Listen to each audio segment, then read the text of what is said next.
Ayan, pakukuluan ko muna yung manok. Gagawa ko ngayon ng pagkain ng Muslim na na natikman ko to, na recipe na to. Kaya lulutuin ko siya, namimiss ko siyang kainin. So, balikan natin after 5 minutes. Ayan, kulo na siya. Ayan, babalik ta rin natin to. Kasi hihimayin ko to siya ng pino na maliliit. Ganun kasi ang proseso nun. Ayan, isang baliktad pa. Taas natin, palalamigin natin din. Kalas-kalasin ko yan. Hinimay ko na yung yung chicken. Pinakuluan ko na rin. Then mag-add ako ngayon ng cooking oil.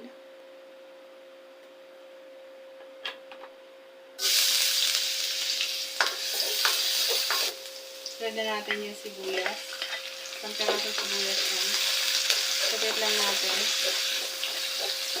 At ilagay na natin yung chicken broth. Chicken cubes. Add ko na rin yung luya. Luya yan. Iniwa ko lang siya ng maliliit.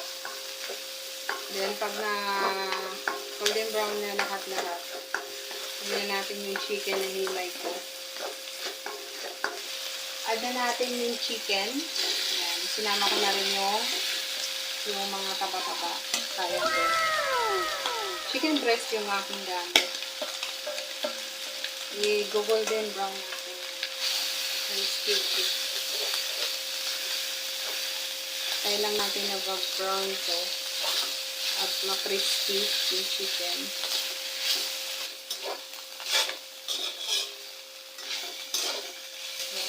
Agad na tayo ng siling labuyo. Optional yan, siling labuyo.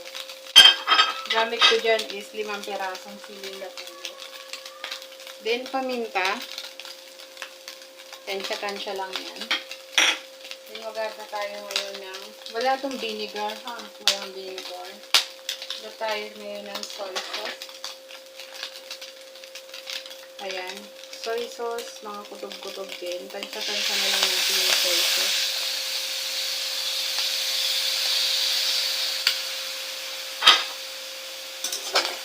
Konting sugar para magbalanse. Konting sugar.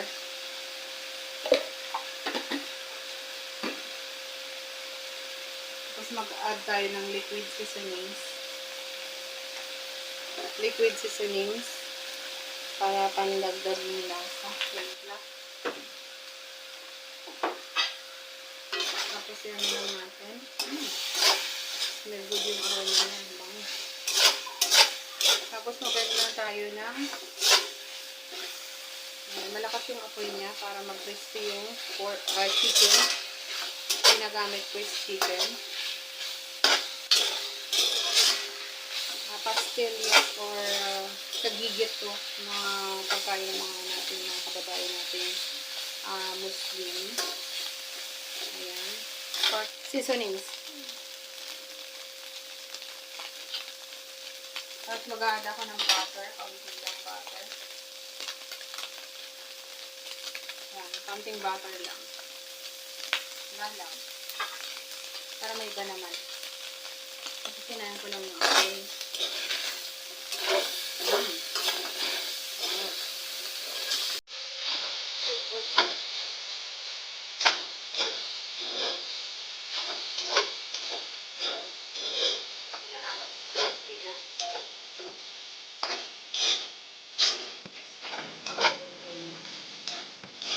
Ano naman ito pang kao?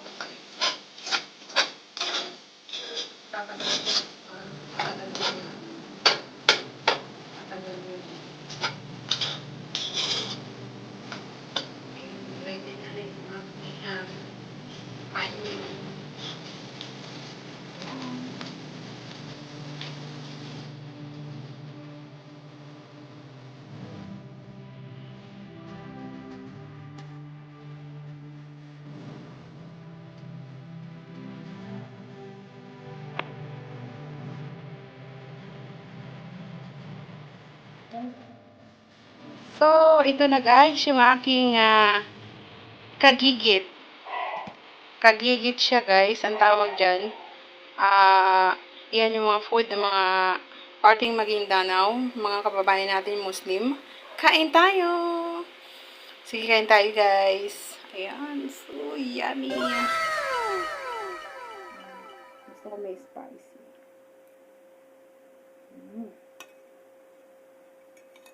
Yung subo.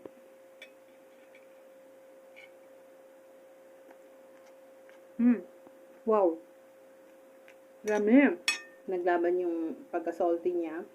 Then, mayroon naman tayong kamatis.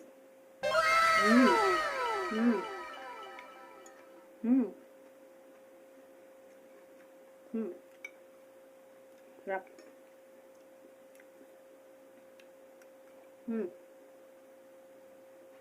Tuloy ko lang pagkain. Thank you guys. Please subscribe to my YouTube channel. Bye.